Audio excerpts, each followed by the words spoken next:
Hello students, कैसे हैं आप सभी लोग। मैं हूं Pooja Singh and welcome back to my channel accounting master class. And इस समय हम पढ़ रहे हैं सब्जेक्ट मार्केटिंग मैनेजमेंट। एंड इस सब्जेक्ट पे आज मेरा 16th लेक्चर वीडियो है।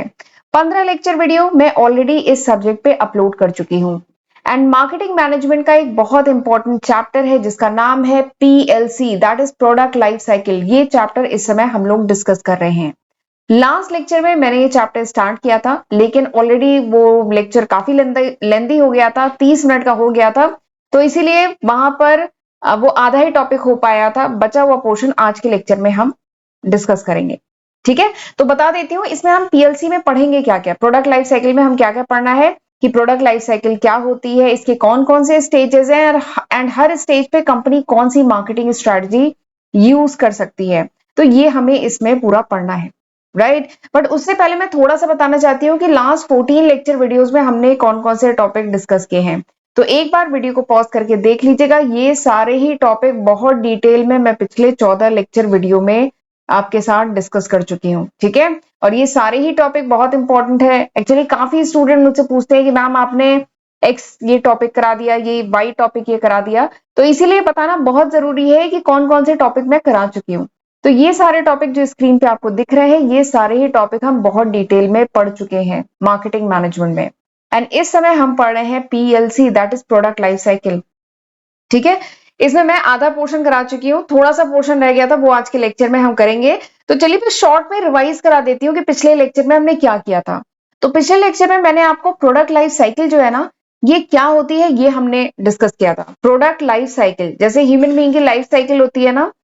पहले पर्सन क्या होता है, कोई भी पर्सन ह्यूमन बीइंग बॉर्न होता है, उसके बाद स्कूलिंग होगी, कॉलेज होगा, ग्रेजुएशन होगा, ठीक है, नौकरी लगेगी, तो वो क्या हो रहा है, ग्रो हो रहा होता है। फिर उसके बाद 30+ 40s में वो मेच्योरिटी फेज, शादी हो गई, बच्चे हो गए, मेच्योरिटी फेज, एंड उसके बाद 60+ के बाद रिटायरमेंट। यही कुछ ह्यूमन बीइंग की लाइफ होती है, रिटायरमेंट। ऐसे ही प्रोडक्ट की भी लाइफ साइकिल होती है। ठीक है, 4 बेसिक फेजेस होते हैं प्रोडक्ट की लाइफ साइकिल में। एक प्रोडक्ट जो होता है उसकी भी लाइफ होती है पूरी। जब वो प्रोडक्ट मार्केट में इंट्रोड्यूस हुआ तब से लेके जब तक वो प्रोडक्ट मार्केट में एग्जिस्ट करता है, जब तक वो मार्केट से चला ना जाए, उसके बीच का जो टाइम पीरियड होता है ना, इसी को कहा जाता है PLC, प्रोडक्ट लाइफ साइकिल। ठीक है, मार्केट में जब प्रोडक्ट इंट्रोड्यूस हुआ और मार्केट से जब तक चला नहीं जाता है, तो उसके बीच का जो ड्यूरेशन होता है ना, that is called product life cycle. And product life cycle में 4 फेजेस होते हैं। जैसे ह्यूमन बीइंग की लाइफ में 4 फेजेस हैं, वैसे ही प्रोडक्ट की भी लाइफ में 4 फेजेस हैं। पहला है इंट्रोडक्शन फेज, जब प्रोडक्ट मार्केट में इंट्रोड्यूस हुआ। ग्रोथ स्टेज, जब वो ग्रो कर रहा है, सेल्स बढ़ रही है। मेच्योरिटी फेज, एक लेवल पे आके सेल्स क्या होती है, स्टेगनेट हो जाती है, प्रोडक्ट मेच्योरिटी फेज में पहुंच जाता है। उसके बाद एक फेज के बाद क्या होता है, मेच्योरिटी के बाद प्रोडक्ट की सेल फॉल होने लगती है, तो डिक्लाइन फेज। तो प्रोडक्ट लाइफ साइकिल में इसकी 4 स्टेजेस हैं। ग्राफ वगैरह सब मैंने आपको बताया था, मैंने रोल एंड फंक्शन भी लास्ट लेक्चर में बताए थे, और मैंने आपको ये ग्राफ बताया था। और मैंने बताया था कि this graph is very important. PLC अगर एग्जाम में पूछा जाए प्रोडक्ट लाइफ साइकिल, तो ये ग्राफ जरूर बनाएंगे। एंड PLC का शेप क्या होता है, बेल शेप्ड होता है। ठीक, और एक बात और मैंने कहा था, केवल सेल्स का ही नहीं, प्रॉफिट का भी ग्राफ बनाएंगे। वाई एक्सिस पे क्या शो करेंगे, sales and profit. X axis पे क्या शो करेंगे, time. Introduction phase, growth phase, maturity phase, decline phase. ठीक, सेल्स पहले क्या होती है, बढ़ती है। इंट्रोडक्शन फेज में थोड़ी सी बढ़ेगी, ग्रोथ फेज में ज्यादा बढ़ती है, मेच्योरिटी में ग्रो करती है लेकिन एक लेवल तक ही ग्रो करती है, उसके बाद फॉल होने लगती है, एंड डिक्लाइन में सेल्स फॉल होने लगती है। ठीक, और अगर मैं प्रॉफिट की बात करूं, तो इंट्रोडक्शन फेज में प्रॉफिट निगेटिव होता है, जीरो प्रॉफिट होता है या निगेटिव होता है। उसके बाद थोड़ा प्रॉफिट ग्रो किया, उसके बाद सेल्स फेज में और ग्रो किया।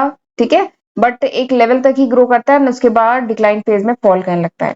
तो ये 4 फेजेस है, एंड इसका ग्राफ बहुत इंपॉर्टेंट है, एग्जाम में जरूर बनाना है।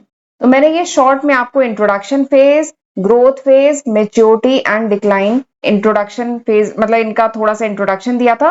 उसके बाद मैं एक एक जो फेज है उसको हम डिटेल में पढ़ रहे थे, और इनमें कौन सी कंपनी को मार्केटिंग स्ट्रेटजी यूज करनी चाहिए वो भी हमने डिस्कस किया था। इंट्रोडक्शन फेज और उसमें जो मार्केटिंग स्ट्रेटजी है वो मैंने आपको बताई थी। ठीक है, उसके बाद मैंने ग्रोथ फेज एंड उस समय कंपनी को कौन सी मार्केटिंग स्ट्रेटजी यूज करनी चाहिए वो हमने डिस्कस किया था। ठीक है, एंड आज के लेक्चर से हमें मेच्योरिटी फेज स्टार्ट करना था, क्योंकि वो लेक्चर ऑलरेडी काफी लेंदी हो गया था, 30 मिनट का हो गया था, तो इसलिए मैंने उसको वहां नहीं डिस्कस किया। तो आज के लेक्चर में हम maturity phase and decline phase detail में डिस्कस करेंगे। एंड मेच्योरिटी फेज थोड़ा सा लेंदी है, तो इसीलिए इसको सेपरेट वीडियो में डिस्कस करना ज्यादा जरूरी था। तो चलिए स्टार्ट करते हैं, यहां से मेच्योरिटी फेज के बारे में बात करते हैं, मेच्योरिटी स्टेज के बारे में बात करते हैं। तो ये वो स्टेज होती है, मेच्योरिटी स्टेज किसके बाद आती है? ग्रोथ स्टेज के बाद क्या होती है? आती है मेच्योरिटी स्टेज। तो मेच्योरिटी स्टेज में क्या होता है? Market is saturated with the product. Market जो है सैचुरेट हो जाता है प्रोडक्ट के साथ। इसका मतलब क्या है कि मार्केट में जितने भी कस्टमर थे, कंज्यूमर थे, जितने भी लोग थे, ऑलमोस्ट सब लोग जिन्हें भी अगर उस प्रोडक्ट को यूज करना है, लेना है, तो वो सब इसको ट्राई कर चुके हैं। तो मतलब कह लीजिए अपने मैक्सिमम पोटेंशियल पे वो प्रोडक्ट पहुंच चुका है। ठीक है। एंड इस फेज में क्या होता है? कंपटीशन हायर होता है as compare to other stages. Profit margin जो है ना अब श्रिंक करने लगता है। जो मैक्सिमम प्रॉफिट मार्जिन था वो प्रोडक्ट अचीव कर चुका है एंड उसके बाद वो श्रिंक करने लगता है। ठीक है। इस स्टेज पे आके जो ग्रोथ का जो रेट है ना वो भी स्लो डाउन होता है। ठीक। तो दिस इज मेच्योरिटी फेज, इसको मेच्योरिटी फेज कहते हैं। ये देखिए ये वाली जो फेज है ना, this is maturity phase. And सारे फेजेस की बात करूं ना, introduction, growth, maturity and decline में ये जो मेच्योरिटी फेज होता है ना, सबसे लंबा ड्यूरेशन यही होता है maturity phase. And maturity phase सबसे बिगेस्ट चैलेंज कह लीजिए प्रेजेंट करता है मार्केटर के सामने। देखिए मैंने लिखा है मेच्योरिटी स्टेज जो होता है last longer than the previous stage. इससे पहले की जो स्टेजेस हमने पढ़ी उसमें सबसे जो लंबे समय तक जो चलने वाली स्टेज है वो मेच्योरिटी स्टेज है। एंड यही सबसे बड़ा बिगेस्ट चैलेंज है किसी भी मार्केटर के सामने, मेच्योरिटी स्टेज पे। ग्रोथ स्टेज पे प्रोडक्ट होता है तो भी ठीक है, इंट्रोडक्शन फेज में भी ठीक है, लेकिन मेच्योरिटी स्टेज में एक बड़ी प्रॉब्लम है, बड़ा चैलेंज है मार्केटर के सामने। तो मेच्योरिटी फेज की मैं अगर फीचर्स की बात करूं कि मेच्योरिटी फेज में क्या होता है, तो मेच्योरिटी फेज में मैंने बताया था सेल्स कम हो जाती है, सेल्स स्लो डाउन हो जाती है। अब प्रोडक्ट कम मार्केट में बिक रहे हैं, जिसकी वजह से क्या होता है? ओवर कैपेसिटी हो जाती है इंडस्ट्री में, फैक्ट्री में, यानी स्टॉक इकट्ठा हो जाता है, जिसकी वजह से कंपटीशन इंटेंसिफाई हो जाता है, बढ़ जाता है। मेच्योरिटी फेज में जो कंपनी होती है वो advertising, trade and consumer promotion पे ज्यादा खर्चा करती हैं, क्योंकि सेल्स क्या हुई है? स्लो डाउन हो गई है, कम हो गई है। कंपनीज जो है रिसर्च एंड डेवलपमेंट पे भी अच्छा खासा खर्चा करती हैं इस स्टेज में। क्यों? क्योंकि इस स्टेज पे आके प्रोडक्ट में मॉडिफिकेशन की रिक्वायरमेंट है, जिसके लिए रिसर्च एंड डेवलपमेंट, R&D करना बहुत जरूरी है। कंपनी प्रोडक्ट में कुछ इंप्रूवमेंट या लाइन एक्सटेंशन के लिए देखती है, कुछ लाइन एक्सटेंशन करे, कुछ नया प्रोडक्ट लॉन्च करें या प्रोडक्ट में इंप्रूवमेंट करें। ठीक है। तो ये सब होता है मेच्योरिटी फेज में। एंड मेच्योरिटी स्टेज में क्या होता है? एक बहुत बड़ा चेंज मेच्योरिटी स्टेज का ये है कि जितने भी वीकर कॉम्पिटिटर्स होते हैं वो इस स्टेज में एग्जिट कर जाते हैं। ठीक है। देखिए जो भी इंडस्ट्री है उसमें बहुत सारे प्लेयर होंगे, कंपनी ए, कंपनी बी, कंपनी सी, बहुत सारी कंपनी होगी। तो मेच्योरिटी स्टेज पे ना जो वीकर कॉम्पिटिटर्स होते हैं ना वो निकल जाते हैं, वो एग्जिट कर जाते हैं। ठीक। और अल्टीमेटली क्या होता है? इस इंडस्ट्री में केवल जो स्ट्रॉन्ग कॉम्पिटिटर्स होते हैं वही बचते हैं एंड फिर वही मेंटेन करते हैं अपना मार्केट शेयर। जैसे अगर ये और ये अगर वीकर कॉम्पिटिटर्स है, ये एग्जिट कर गए, तो बचे हुए ये जो तीन कॉम्पिटिटर्स हैं ये फिर जो कस्टमर्स है आपस में डिवाइड कर लेते हैं, मतलब डिवाइड हो जाते हैं कस्टमर इन तीन कंपनीज के बीच में। तो मेच्योरिटी फेज में ये होता है कुछ कंपनीज एग्जिट कर जाती हैं। ठीक। और कुछ कंपनीज मेच्योरिटी फेज में क्या होता है? कुछ कंपनीज अबेंडन वीकर प्रोडक्ट। देखिए कंपनी के बहुत सारे प्रोडक्ट मार्केट में होते हैं। कंपनी के कोई कंपनी है, सपोज करिए एफएमसीजी की कोई कंपनी है, इसके तीन प्रोडक्ट मार्केट में है, प्रोडक्ट P1, P2, P3। ठीक है। जिसमें शायद P3 प्रोडक्ट अच्छा नहीं परफॉर्म कर रहा है। तो बहुत सारी कंपनीज ऐसी होती हैं जो अबेंडन कर देती हैं वीकर प्रोडक्ट को, यानी कंपनी का जो नॉन प्रॉफिट मेकिंग प्रोडक्ट है, जो वीकर प्रोडक्ट है, कंपनी उसको ड्रॉप कर देती है एंड प्रॉफिटेबल प्रोडक्ट पे फोकस करती है, या फिर न्यू प्रोडक्ट की तरफ रिसर्च एंड डेवलपमेंट करके कुछ न्यू प्रोडक्ट लॉन्च करने का सोचती है। ठीक है। तो ये सब होता है मेच्योरिटी फेज में। एंड मेच्योरिटी फेज का एक बहुत बढ़िया एग्जांपल है बजाज स्कूटर। एक समय था जब बजाज स्कूटर जो है इसकी डिमांड एकदम फॉल हो गई थी, मतलब कह लीजिए मार्केट, मतलब ये मेच्योरिटी फेज में पहुंचा था। तब बजाज स्कूटर ने मतलब अपने प्रोडक्ट में मॉडिफिकेशन किया।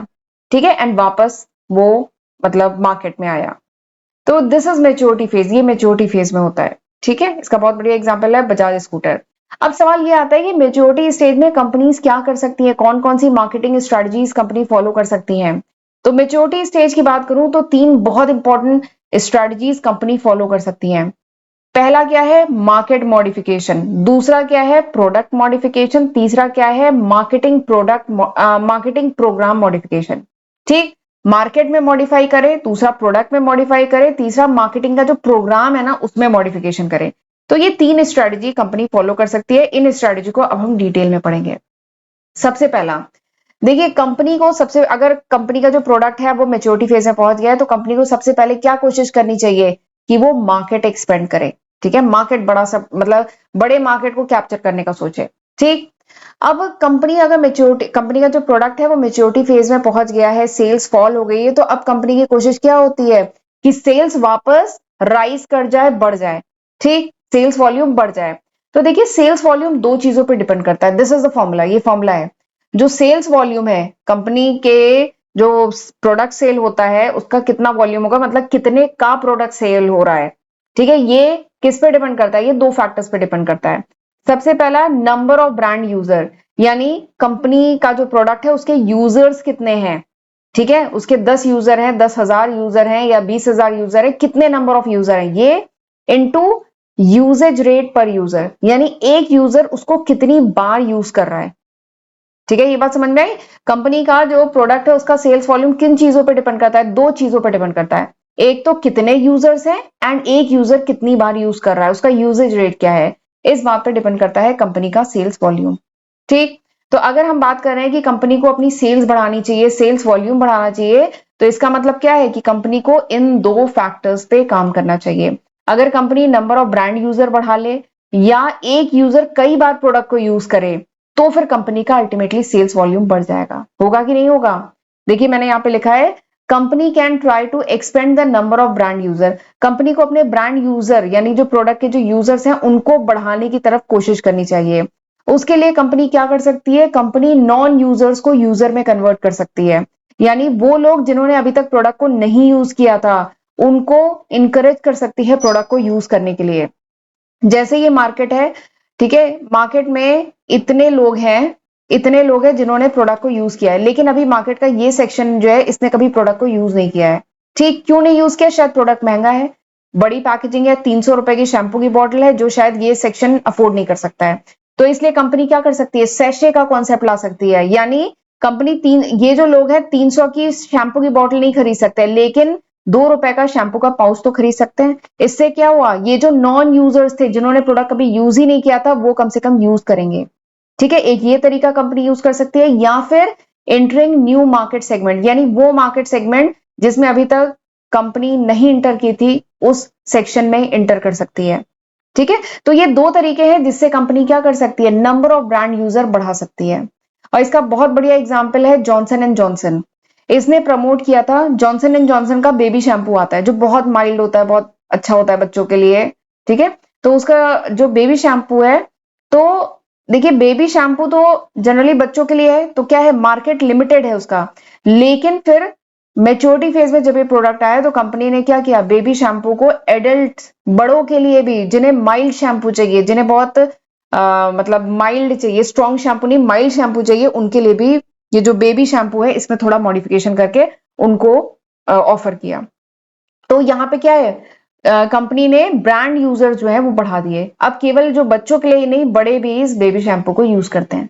इसका बहुत बढ़िया एग्जाम्पल है। दूसरा एक और एग्जाम्पल है जो पियर्स सोप है, सुना होगा आपने।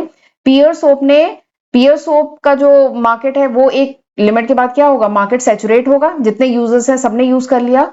फिर उसके बाद जब मार्केट इस प्रोडक्ट का जब मार्केट सैचुरेशन आया तो फिर इस कंपनी ने क्या किया, प्रोडक्ट में मॉडिफिकेशन किया। क्या किया, पिंक कलर का सोप लॉन्च किया। पियर सोप जो है पिंक कलर का आया फॉर चिल्ड्रन। तो ये क्या है, प्रोडक्ट को मॉडिफाई किया ताकि न्यू मार्केट सेगमेंट में कंपनी इंटर की, यानी वो लोग जो अभी तक नहीं यूज किए थे वो भी यूज करेंगे, न्यू मार्केट सेगमेंट में कंपनी इंटर की। तो ये क्या है, कंपनी ने मार्केट को मॉडिफाई किया। ठीक, अब देखिए सेल्स वॉल्यूम को बढ़ाना है तो पहली बात तो समझ में आ गई कि नंबर ऑफ ब्रांड यूजर बढ़ाएं। ब्रांड यूजर के लिए दो तरीके हैं, या तो नंबर ऑफ जो नॉन यूजर्स हैं उनको यूजर बनाएं या न्यू मार्केट सेगमेंट में इंटर करें। ठीक, पहला तो तरीका हो गया। दूसरा क्या कर सकते हैं कि यूजेज रेट पर यूजर बढ़ाते हैं, यानी जो यूजर्स हैं वो अब ज्यादा हमारे प्रोडक्ट को यूज करें, इससे भी तो सेल्स वॉल्यूम बढ़ेगा। जितना जल्दी कोई भी ग्रोसरी या सपोज करिए कोई भी प्रोडक्ट है, जितना जल्दी खत्म हो जाएगा यूजर के पास, यूजर फिर से आ जाएगा सामान खरीदने के लिए, तो भी तो वॉल्यूम बढ़ेगा। ठीक है, तो ये दूसरा तरीका है। तो देखिए मैंने लिखा है sales volume can also be increase by convincing current user to increase their brand usage. यानी जो करंट यूजर है उनको इनकरेज करें कि वो ब्रांड यूजेज को बढ़ा दें। ठीक है, इसका बहुत बढ़िया एग्जाम्पल है, जैसे फिर आपने देखा होगा बहुत सारी कंपनीज फिर अपने जो एडवर्टाइजमेंट है उनमें उन्होंने थोड़ा सा मॉडिफिकेशन किया, जो प्रोडक्ट है उसके मल्टीपल यूजेस कंपनीज अपने एडवर्टाइजमेंट में बताने लगी हैं। जैसे एक एग्जाम्पल है कि वो जो ऑरेंज जूस का जो एड आता है, अब कंपनीज प्रमोट करती हैं कि लोगों को large glass of orange juice पीना चाहिए, दिन में 2 बार ऑरेंज जूस पीना चाहिए, इससे क्या होगा, कंजप्शन बढ़ेगा और यूजर फिर से सामान खरीदने मार्केट पहुंचेगा, तो इससे सेल्स वॉल्यूम बढ़ेगा। ठीक है, ये देखिए लिखा है मैंने, use more of A product on each occasion, यानी प्रोडक्ट का ज्यादा यूज करें। ऐसे ही वैसे तो डॉक्टर भी रिकमेंड करते हैं और ये करना भी चाहिए 2 टाइम ब्रश, बट ये एड में भी अब आने लगा है कि 2 टाइम ब्रश करें, इससे क्या होगा, टूथपेस्ट जल्दी फिनिश होगा और फिर से लोग खरीदने पहुंचेंगे। ठीक है, एक और इसका एग्जाम्पल है मिल्क मेड का, बहुत बढ़िया एग्जाम्पल है। मिल्क मेड वैसे केवल पहले मिल्क मेड केवल मिठाई बनाने के लिए यूज होता था, लेकिन मिल्क मेड का और भी यूजेस, इवन एडवर्टाइजिंग में ही मिल्क मेड के मल्टीपल यूजेस बताए जाते हैं ताकि लोग ज्यादा से ज्यादा मिल्क मेड यूज करें एंड उसका कंजप्शन बढ़े। ऐसे ही बिस्किट में अगर मनाको बिस्किट में टॉपिंग, आप अलग अलग टाइप की टॉपिंग लगा के उसको अलग अलग टाइप के स्नैक्स बनाने के लिए यूज कर सकते हैं। तो ये सब क्या है, मल्टीपल यूजेस, जिससे क्या है, यूजेज रेट बढ़े। एक और एग्जाम्पल है इनो का, वैसे तो इनो गैस्ट्रिक प्रॉब्लम के लिए यूज किया जाता है, लेकिन हम जानते हैं इनो का इडली बनाने, ढोकले बनाने और भी बहुत सारे प्रोडक्ट बनाने में भी यूज होता है। तो ये क्या है, मल्टीपल यूज है। ठीक है, तो ये पहली स्ट्रेटजी है, अगर प्रोडक्ट मेच्योरिटी फेज में है तो कंपनी ये स्ट्रेटजी यूज कर सकती है, मार्केट मॉडिफिकेशन। दूसरा हम बात करते हैं, दूसरी स्ट्रेटजी कंपनी क्या यूज कर सकती है, प्रोडक्ट मॉडिफिकेशन।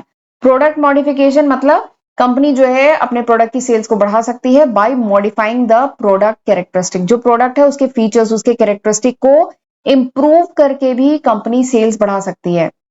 कैसे, देखिए 3 चीजें कंपनी प्रोडक्ट मॉडिफिकेशन में कंपनी 3 चीजें कर सकती है।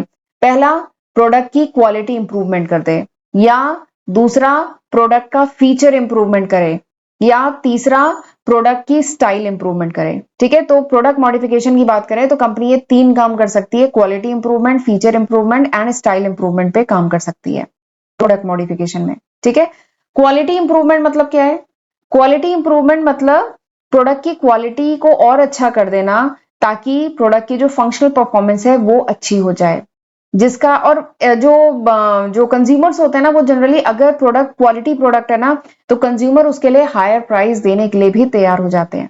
ठीक, जैसे एग्जांपल बोलती हूँ कि जो फूड प्रोडक्ट है, अगर कोई कंपनी क्लेम करती है कि कोई पनीर है, दूध है, या कोई भी वेजिटेबल अगर फ्रेश मिल रहा है तो लोग एक्स्ट्रा प्राइस भी पे करते हैं क्योंकि उन्हें वहां पे क्वालिटी मिल रही होती है। तो अगर प्रोडक्ट मैच्योरिटी फेज में है तो अगला स्टेप कंपनी ये कर सकती है कि प्रोडक्ट को मॉडिफाई करे, जिसमें पहला क्वालिटी इंप्रूवमेंट कर सकती है, दूसरा क्या कर सकती है, फीचर इंप्रूवमेंट करे। फीचर इंप्रूवमेंट का मतलब क्या है कि प्रोडक्ट में न्यू फीचर्स ऐड करे, जैसे अलग अलग साइज में, वेट में और कुछ उसके साथ एसेसरीज वगैरह दे, तो उसके फीचर में थोड़ा सा इंप्रूवमेंट करें। इससे प्रोडक्ट की परफॉर्मेंस, प्रोडक्ट की वर्सटैलिटी, सेफ्टी और कन्वीनियंस बढ़ जाएगा। ठीक है, तो प्रोडक्ट को मॉडिफाई कर सकती है अगर जब प्रोडक्ट मेच्योरिटी फेज में पहुंचे तो, जिसका बहुत बढ़िया एग्जांपल है कार। आप देखते होंगे कार में क्या है, न्यू न्यू फीचर्स ऐड होके आते हैं। फोन की बात करें, फोन या कोई भी इलेक्ट्रॉनिक गैजेट्स, इनमें क्या होता है, time to time new feature add होते हैं। ये क्या है, प्रोडक्ट मॉडिफिकेशन। अगला क्या है, कंपनी क्या कर सकती है, अगला स्टाइल इंप्रूवमेंट कर सकती है। आप जानते होंगे कार क्या है, डिफरेंट स्टाइल्स में आ रही है ना, मतलब कह लीजिए मॉडल चेंज हो जा रहा है, शेप स्टाइल गाड़ी की चेंज हो रही है, फोन की स्टाइलिंग चेंज हो रही है। तो ये क्या है, ये सब प्रोडक्ट मॉडिफिकेशन का पार्ट है। ठीक है, स्टाइल इंप्रूवमेंट यानी प्रोडक्ट की जो स्टाइलिंग अपील है उसको मॉडिफाई करना। ठीक, न्यू पैकेजिंग, आपने देखा होगा कुछ प्रोडक्ट होते हैं समय के बाद उनकी पैकेजिंग चेंज कर दी जाती है, तो क्यों चेंज कर दी जाती है, वो सब पार्ट होता है प्रोडक्ट मॉडिफिकेशन का। जैसे एग्जांपल, कुछ सोप मैंने देखा है कि कुछ समय के बाद उनकी पैकेजिंग वगैरह चेंज हो जाती है। ये जो टी होती है, चाय की पत्ती, इसकी पैकेजिंग चेंज हो जाती है। गाड़ियों में देखा होगा अलग अलग मॉडल आते हैं टाइम टू टाइम, तो ये सब क्या है, प्रोडक्ट मॉडिफिकेशन का पार्ट है जब प्रोडक्ट मेच्योरिटी फेज में पहुंचता है। तीसरी जो स्ट्रेटजी मेच्योरिटी फेज में कंपनी क्या फॉलो कर सकती है, marketing program modification. Marketing program मतलब, मार्केटिंग प्रोग्राम में हम जानते हैं ना कि कंपनी जब प्रोडक्ट लॉन्च करती है, प्रोडक्ट को मार्केट करती है, तो बहुत सारी एक्टिविटी कंपनी को परफॉर्म करनी होती है। ठीक है, उन सारी एक्टिविटी, उन सारे प्रोग्राम में कंपनी मॉडिफिकेशन कर सकती है जब प्रोडक्ट मैच्योरिटी फेज में होता है। तो पहला क्या मॉडिफिकेशन कर सकती है? एडवर्टाइजिंग। कंपनी अपनी सेल्स को बूस्ट करने के लिए, स्टेप अप करने के लिए एडवर्टाइजिंग में चेंज कर सकती है, प्रमोशन में चेंज कर सकती है, टाइम टू टाइम कुछ ट्रेड डील्स दे सकती है, कुछ डिस्काउंट कूपन ऑफर कर सकती है कस्टमर को, रिबेट दे सकती है, वारंटी दे सकती है, कुछ गिफ्ट कूपन दे सकती है, कुछ कंटेस्टेंट करा सकती है। ये सब क्या है? ये सब से मतलब कह लीजिए इन्हें कहा जाता है मार्केटिंग प्रोग्राम मॉडिफिकेशन। जब प्रोडक्ट मैच्योरिटी फेज में होता है तो उसकी सेल्स को बूस्ट करने के लिए, आप जानते हैं फेस्टिवल पे डिस्काउंट वगैरह आता है, अभी दशहरा आएगा, दिवाली आएगा, बहुत सारे गिफ्ट कूपन, कॉन्टेस्ट होंगे, डिस्काउंट कूपन मिलेंगे। तो ये सब क्या है? सेल्स को बूस्ट करने का तरीका है। तो ये कंपनी यूज कर सकती है मैच्योरिटी फेज में। अगला कंपनी क्या कर सकती है? प्राइस में चेंज। कंपनी जो है अगर प्रोडक्ट मैच्योरिटी फेज में है तो कभी कभार मार्केटर जो है प्राइस भी कट करता है to attract the new buyers. नए बायर, नए कस्टमर को अट्रैक्ट करने के लिए अपनी प्राइस में भी कट करता है। बट एक बात है कि ये जो प्राइस कट है, क्या ये एमआरपी पे प्राइस कट होना चाहिए, या अगर कोई या कुछ स्पेशल केसेस में प्राइस कट होना चाहिए? जैसे अगर ये जो कस्टमर है उसने बल्क में परचेजिंग की है तो प्राइस कट करें, या अर्ली परचेज डिस्काउंट यानी पहले खरीदा है तब हम प्राइस कट करें, या क्रेडिट टर्म के अकॉर्डिंग प्राइस कट करें। तो ये डिसीजन थोड़ा सा कंपनी को लेना होगा। बट ये भी एक तरीका है जो कंपनी स्ट्रेटजी है जो कंपनी फॉलो कर सकती है जब प्रोडक्ट मैच्योरिटी फेज में हो। अगला क्या है? डिस्ट्रीब्यूशन। मतलब marketer can introduce a product in new distribution channel. जितने भी डिस्ट्रीब्यूशन चैनल है उनमें कुछ न्यू डिस्ट्रीब्यूशन चैनल ऐड कर सकती है कंपनी जब प्रोडक्ट मैच्योरिटी फेज में हो। कुछ और न्यू आउटलेट्स ओपन कर सकती है कंपनी जब प्रोडक्ट मैच्योरिटी फेज में हो। अगला और क्या मार्केटिंग प्रोग्राम में और क्या मॉडिफिकेशन कंपनी कर सकती है कि कंपनी पर्सनल सेलिंग भी अब बढ़ा सकती है। ठीक है, marketer can increase the number and the quality of sales person. Company के प्रोडक्ट को मार्केट करने के लिए जो सेल्स पर्सन यूज कर रही थी कंपनी, अगर प्रोडक्ट मैच्योरिटी फेज में है, अब सेल्स फॉल हो रही है, तो कंपनी पर्सनल सेलिंग को और ज्यादा यूज कर सकती है। Number of sales person market में बढ़ा दे, क्वालिटी ऑफ दो सेल्स पर्सन मार्केट में बढ़ा दे, जो सेल्स की कंपनी ने टेरिटरी डिवाइड की हुई है वो सब रिवाइज कर दे, सेल्स फोर्स का इंसेंटिव वगैरह रिवाइज कर दे और इंसेंटिव दे, तो शायद इससे भी सेल्स बूस्ट होगी। ठीक है, तो ये भी कंपनी कर सकती है। अगला क्या है? अगला और क्या मार्केटिंग प्रोग्राम में मॉडिफिकेशन कर सकती है? सर्विस से रिलेटेड। जैसे हम जानते हैं हम कोई प्रोडक्ट खरीदते हैं तो प्रोडक्ट तो इंपॉर्टेंट है ही, बट आफ्टर सेल्स सर्विस भी हमारे लिए बहुत इंपॉर्टेंट है। जैसे हम कोई इलेक्ट्रॉनिक प्रोडक्ट खरीदते हैं तो हम ये भी तो देखते हैं, अगर मैं कोई किचन के सामान खरीद रही हूँ तो मैं ये भी देखती हूँ कि मतलब ग्रेटर नोएडा में उसका सर्विस सेंटर है कि नहीं है, ये भी तो मैटर करता है। ठीक है, तो ये बेसिकली क्या है? आफ्टर सेल्स सर्विस, यानी आगे चल के कोई प्रोडक्ट में प्रॉब्लम हुई तो मुझे सर्विस मिल पाएगी कि नहीं, तो ये भी बहुत मैटर करता है। तो कंपनी इनमें मॉडिफिकेशन कर सकती है। मार्केटर जो है प्रोडक्ट की डिलीवरी स्पीड अप कर सकता है, या टेक्निकल असिस्टेंस या आफ्टर सेल सर्विस और अच्छी कर सकता है। तो ये भी एक स्ट्रेटजी है जो कंपनी फॉलो कर सकती है जब प्रोडक्ट मैच्योरिटी फेज में होता है। ठीक है, यहां तक समझ में आया? तो यानी मैच्योरिटी फेज में कंपनी के पास कौन कौन सी स्ट्रेटजी है? तीन। मार्केट में मॉडिफिकेशन करे, या प्रोडक्ट में मॉडिफिकेशन करे, या मार्केटिंग प्रोग्राम में मॉडिफिकेशन करे। ठीक है, एंड तीनों को मैंने डिटेल में आपको समझा दिया है। अब अगली फेज क्या है? Decline phase. लेकिन उससे पहले मैं आपको बताना चाहती हूं, ये वो लिस्ट ऑफ सब्जेक्ट है जो मैं आज की तारीख मतलब सितंबर 2024 तक अपने फर्स्ट एंड सेकंड चैनल पे अपलोड कर चुकी हूं। ठीक है, टोटल 24 सब्जेक्ट मैं आज की तारीख तक अपने चैनल पे अपलोड कर चुकी हूं। और एक बात और है, ये अभी तक है, सितंबर 2024 तक। अगर ये वीडियो आप कुछ महीने बाद, कुछ साल बाद देख रहे हैं तो मैं इसमें काफी न्यू सब्जेक्ट ऐड कर चुकी होंगी। ये अभी तक है सितंबर 2024 तक, तो जरूर इसका फायदा उठाइएगा, इसकी हेल्प से पढ़िएगा और मेरे दोनों चैनल को जरूर सब्सक्राइब कर लीजिएगा अगर आपने नहीं किया है अभी तक तो। एंड वीडियो पसंद आए तो जरूर लाइक करिएगा, कमेंट करके मुझे बताइएगा कि ये वीडियो लेक्चर आपको कैसा लगा। एंड दोस्तों के साथ भी जरूर शेयर करिएगा। एंड अगर नोट्स चाहिए then you can download my application from Google Play Store. आप गूगल प्ले स्टोर से मेरी एप्लीकेशन डाउनलोड कर सकते हैं, राइट। तो चलिए आगे बढ़ते हैं। अब बात करते हैं डिक्लाइन फेज। आखिरी जो फेज है डिक्लाइन फेज। डिक्लाइन फेज क्या है? ये वाला फेज। इसमें क्या होता है? देखिए, प्रॉफिट जो है प्रॉफिट कम होता जा रहा है और जो सेल्स है वो भी एकदम डिक्लाइन हो रही है, फॉल कर रही है। तो this is decline phase. Maturity phase में कंपनी जो स्ट्रेटजीज फॉलो कर रही है वो अगर स्ट्रैटेजी कंपनी अच्छे से नहीं फॉलो कर पाती है तो क्या होता है, प्रोडक्ट की सेल और घटने लगती है और प्रोडक्ट डिक्लाइन फेज में इंटर होता है। तो डिक्लाइन फेज क्या है? Decline phase is the final phase of PLC, product life cycle की आखिरी स्टेज, फाइनल स्टेज है डिक्लाइन फेज। इसमें क्या होता है, सेल्स डिक्लाइन होने लगती है। अब सेल्स डिक्लाइन होने के बहुत सारे रीजन हो सकते हैं। क्यों ऐसा होता है कि कोई प्रोडक्ट की सेल्स एकदम घटी जा रही है, अब एकदम नहीं चल रहा है वो प्रोडक्ट मार्केट में? तो इसके बहुत सारे रीजन हो सकते हैं। एक हो सकता है टेक्नोलॉजिकल एडवांसेस, मतलब टेक्नोलॉजी वाइज कोई नया प्रोडक्ट आ गया है मार्केट में, अब आपका प्रोडक्ट ऑब्सोलीट हो गया है, आउटडेटेड हो गया है, इसलिए भी अब सेल्स डिक्लाइन कर रही है। या फिर कंज्यूमर का टेस्ट एंड प्रेफरेंस चेंज हो गया है, या डोमेस्टिक या फॉरेन कंपटीशन अब बहुत ज्यादा बढ़ गया है जिसमें आपका प्रोडक्ट एग्जिस्ट नहीं कर पा रहा है, सर्वाइव नहीं कर पा रहा है। ठीक है। एंड डिक्लाइन फेज की वजह से होता क्या है, डिक्लाइन फेज की वजह से ओवर कैपेसिटी हो जाती है। ठीक है, फैक्ट्री में प्रोडक्ट इकट्ठा हो जाते हैं, बिक ही नहीं रहे हैं प्रोडक्ट मार्केट में, इसकी वजह से कंपनी को क्या करना पड़ता है, प्राइस कटिंग करनी पड़ती है, प्राइस उसकी कम करनी पड़ती है। प्रोडक्ट मतलब वो कहते हैं ना स्टॉक आउट, मतलब हटाना तो पड़ेगा स्टॉक, फैक्ट्री में स्टॉक इकट्ठा तो होता नहीं जाएगा, तो कंपनी को प्राइस कट करनी पड़ेगी, और प्राइस कट करेंगे तो प्रॉफिट इरोजन होगा, प्रॉफिट एग्जिस्ट ही नहीं करेगा, प्रॉफिट कम हो जाएगा ना। ठीक। और एक चीज और होती है कि सेल्स एंड प्रॉफिट जो है यानी डिक्लाइन फेज में कम होता जाता है। कुछ फर्म जो होती हैं डिक्लाइन फेज में क्या करती हैं, विड्रॉ कर जाती हैं मार्केट से, एग्जिट कर जाती हैं। बहुत सारी फर्म जब प्रोडक्ट डिक्लाइन स्टेज में होता है तो बहुत सारी फर्म सर्वाइव नहीं कर पाती हैं एंड वो विड्रॉ कर जाती हैं। एंड जो बचती है रिमेनिंग में reduce the number of product they offer, और जो बचती है वो क्या करती है, नंबर ऑफ प्रोडक्ट जो मार्केट में वो ऑफर कर रही थी उनको कम कर लेती है। पहले उनके 5 प्रोडक्ट थे मार्केट में, पर डिक्लाइन फेज में सरवाइव करना ही मुश्किल है तो वो कुछ प्रोडक्ट को ड्रॉप कर देती है, अब 2 या 3 प्रोडक्ट ही मार्केट में उनके एग्जिस्ट करते हैं। ठीक है, तो दिस इज डिक्लाइन फेज, ये डिक्लाइन फेज है। डिक्लाइन फेज में कंपनी क्या करती है, कॉस्ट कटिंग। डिक्लाइन फेज में कोरोना टाइम में क्या हुआ था, सेल हो ही नहीं रही थी। ठीक है, हर कंपनी डिक्लाइन फेज में नहीं थी, बट कोरोना टाइम में क्या हुआ था, सेल्स फॉल कर रही थी, सेल्स फॉल कर रही थी ना, सामान बिक नहीं रहे थे, लोगों के पास जो भी पैसे थे उनसे केवल जो नेसेसरी चीजें हैं वो खरीद रहे थे, तो सेल्स फॉल कर रही थी, तो कंपनी क्या कर रही थी, कॉस्ट कटिंग कर रही थी ना।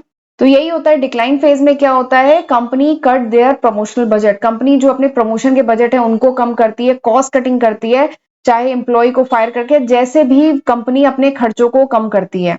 ठीक है, तो दिस इज डिक्लाइन फेज। अब एक बात और है कि डिक्लाइन फेज जो है ना, इट कुड बी स्लो, वो स्लो भी हो सकता है, वो रैपिड भी हो सकता है। यानी कंपनी के जो प्रोडक्ट है उसकी जो सेल्स जो फॉल करती है, ये धीमे धीमे भी फॉल कर सकती है और बहुत तेजी से भी फॉल कर सकती है। स्लो, जिसका बहुत बढ़िया एग्जांपल है स्विंग मशीन, जो सिलाई मशीन है वो मार्केट से ऐसे ही नहीं गायब हुई। ठीक है, वैसे गायब हुई नहीं है, सिलाई मशीन अभी भी यूज होती है, बहुत यूज होती है, लेकिन उसकी जो सेल्स की बात करें पहले के कंपेयर में बहुत कम हो गई है। तो जो ये जो स्विंग मशीन का जो एग्जांपल है, जो सिलाई मशीन है, उसकी जो सेल्स डिक्लाइन हुई है वो स्लोली धीमे धीमे डिक्लाइन हुई है। लेकिन कुछ प्रोडक्ट है जो अचानक ही एकदम सेल्स खत्म हो गई, जिसका बहुत बढ़िया एग्जांपल है फ्लॉपी डिस्क। पहले फ्लॉपी चलती थी, मुझे याद है मैं ग्रेजुएशन में जब थी तो उस समय हम लोग जो प्रोजेक्ट थे वो फ्लॉपी में सेव करते थे, फ्लॉपी डिस्क में। ठीक है, क्योंकि टेक्नोलॉजिकल एडवांस हुआ, फ्लॉपी डिस्क आउटडेटेड हो गई तो वो मार्केट से तुरंत ही गायब हो गई। ठीक है, तो वहां पे डिक्लाइन फेज बहुत रैपिड था। तो इस फेज में कंपनी क्या कर सकती है, कंपनी एक प्रोडक्ट डिक्लाइन फेज में जब प्रोडक्ट हो, ठीक है, तो कंपनी क्या कर सकती है, कंपनी जो है प्रोडक्ट रिव्यू कमिटी सेटअप कर सकती है, product review committee. And product, देखिए नाम से ही समझ में आ रहा है, प्रोडक्ट रिव्यू कमिटी, यानी ये जो कमिटी है प्रोडक्ट को रिव्यू करेगी।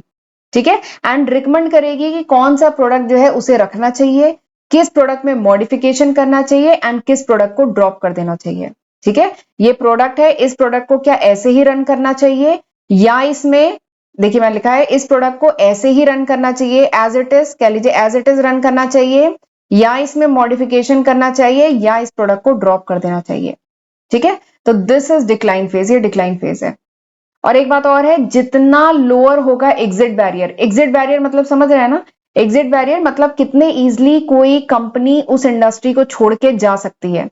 इस इंडस्ट्री में कई कंपनी थी, ठीक है, चलिए 4-5 कंपनी है इस इंडस्ट्री में, अगर एग्जिट बैरियर लो होगा, एग्जिट बैरियर लो मतलब कितनी इजिली कोई कंपनी ये इंडस्ट्री छोड़ के जा सकती है, तो लोअर द एग्जिट बैरियर, जितना कम एग्जिट बैरियर होगा उतनी आसानी से कोई भी कंपनी वो इंडस्ट्री छोड़ के चली जाएगी। ठीक है, एंड जो रिमेनिंग बची हुई जो फर्म्स होंगी वो जितने कस्टमर रह गए हैं उनके कस्टमर को एक्वायर कर लेते हैं। जैसे ये 5 कंपनियां हैं, इसमें से अगर 3 कंपनियां चली जाए, 2 ही कंपनी बचे, तो ये 2 कंपनी उन कस्टमर्स, वो जो कस्टमर है इन 2 कंपनियों में डिवाइड हो जाते हैं। जिसका एक बहुत बढ़िया एग्जाम्पल है प्रॉक्टर एंड गैम्बल। आप जानते हैं प्रॉक्टर जो लिक्विड सोप इंडस्ट्री है, लिक्विड सोप जो है, बीच में ये एकदम फॉल डिक्लाइन स्टेज में पहुंच गया था। ठीक है, डिमांड ही नहीं थी, सेल्स फॉल कर रही थी, तो बाकी जो कंपनीज लिक्विड सोप बना रही थी, छोटी छोटी जो कंपनी थी वो एग्जिट कर गई, बट प्रॉक्टर एंड गैम्बल और कुछ कंपनी जो थी वो सरवाइव की, वो वहां पे रुकी रही, तो बाकी जो बचे हुए जो कस्टमर थे वो इन्हीं कंपनीज के बीच में डिवाइड हो गए। तो ये इसका एक बहुत बढ़िया एग्जाम्पल है। ठीक है, प्रॉक्टर एंड गैम्बल जो है सरवाइव किया था डिक्लाइनिंग फेज में। डिक्लाइनिंग, ये जो लिक्विड सोप बिजनेस है इसमें डिक्लाइनिंग फेज में वो सरवाइव किया था। ठीक, अब डिक्लाइनिंग फेज में कंपनी कौन सी स्ट्रेटजी यूज कर सकती है? तो 3 स्ट्रेटजी कंपनी के सामने है। डिक्लाइनिंग फेज में कंपनी के सामने 3 स्ट्रेटजी है। पहली स्ट्रेटजी क्या है? Increase the firms investment. वो जो प्रोडक्ट है उसमें कंपनी अपना इन्वेस्टमेंट और बढ़ा दे। ठीक है, वो जो प्रोडक्ट है उसमें कंपनी अपना इन्वेस्टमेंट और बढ़ा दे। To dominate the market, to strengthen its competitive position, अपनी कॉम्पिटेटिव पोजीशन को और स्ट्रेंथन करने के लिए एंड मार्केट डोमिनेट करने के लिए इसमें अपना इन्वेस्टमेंट और बढ़ा दे। पहला तरीका ये। दूसरा तरीका क्या है कि जितना इन्वेस्टमेंट था उतना ही इन्वेस्टमेंट मेंटेन करे। ठीक, जब तक ये डिक्लाइन फेज गुजर न जाए, until the uncertainty about the industry are resolve, यानी जब तक जो अनिश्चितता है, जो अनसर्टेनिटी है, जब तक सॉल्व नहीं हो जाए तब तक उतना ही मेंटेन करें। ठीक है, एक तो है इन्वेस्टमेंट बढ़ा दे, एक है उतना ही मेंटेन करे, एंड तीसरा है इन्वेस्टमेंट कम कर दे, डिक्रीज द फर्म्स इन्वेस्टमेंट। तीसरी स्ट्रेटजी है कि इन्वेस्टमेंट कम कर दें। इन्वेस्टमेंट कम कैसे करेंगे? जो अनप्रॉफिटेबल कस्टमर ग्रुप है, यानी वो कस्टमर जो सामान नहीं खरीद रहे हैं या कम खरीद रहे हैं, अनप्रॉफिटेबल है ना, उनको ड्रॉप कर दें और ऐसे सेगमेंट, ऐसे ल्यूक्रेटिव निश में एंटर करें, दूसरे ल्यूक्रेटिव निश में एंटर करें। ठीक है, यानी जहां पे और फायदा दिख रहा है, कोई ऐसा सेक्टर जहां पे अभी बाकी इंडस्ट्रीज नहीं पहुंची है, बाकी कंपनी नहीं पहुंचे हैं, ऐसे सेक्टर में अपना मतलब इन्वेस्टमेंट करें, और जहां पे अनप्रॉफिटेबल कस्टमर ग्रुप है वहां से हट जाएं। ठीक, तो डिक्लाइनिंग फेज में कंपनी के सामने 3 ऑप्शन है। पहला, इन्वेस्टमेंट बढ़ा दे, दूसरा मेंटेन रखे उतना इन्वेस्टमेंट, और तीसरा घटा दे अपना इन्वेस्टमेंट। जो अनप्रॉफिटेबल कस्टमर ग्रुप है उसको ड्रॉप करें और जो ल्यूक्रेटिव निश है उसमें इंटर करें। ठीक, तो ये 3 स्ट्रेटजी कंपनी के सामने होती है डिक्लाइनिंग फेज में। राइट, तो ये था पूरा प्रोडक्ट लाइफ साइकिल। 2 लेक्चर में मैंने इसको कवर किया है। पहले लेक्चर में मैंने introduction and growth phase discuss की है, क्या होती है, कौन सी स्ट्रेटजी कंपनी फॉलो करती है, ये सब डिस्कस किया। आज का जो सेकंड पार्ट था पीएलसी का, उसमें हमने maturity phase and decline phase detail में डिस्कस किया। ये जो मेच्योरिटी फेज है ये सबसे लंबा फेज होता है प्रोडक्ट में, प्रोडक्ट की लाइफ साइकिल में, एंड इसमें कंपनी 3 स्ट्रेटजीज फॉलो कर सकती है: market modification, product modification and marketing program modification. Decline phase में कंपनी 3 स्ट्रेटजी फॉलो कर सकती है। ठीक है, तो ये था पूरा पीएलसी का कॉन्सेप्ट, प्रोडक्ट लाइफ साइकिल का कॉन्सेप्ट, और मुझे लगता है कि ये लेक्चर आपको अच्छे से समझ में आया होगा। प्लीज अगर समझ में आया है तो मुझे कमेंट सेक्शन में बताइएगा, एंड यूजफुल लगे तो इसको लाइक करना मत भूलिएगा। राइट, तो चलिए फिर मिलते हैं अगले लेक्चर वीडियो में, तब तक अपना ध्यान रखिएगा। God bless you.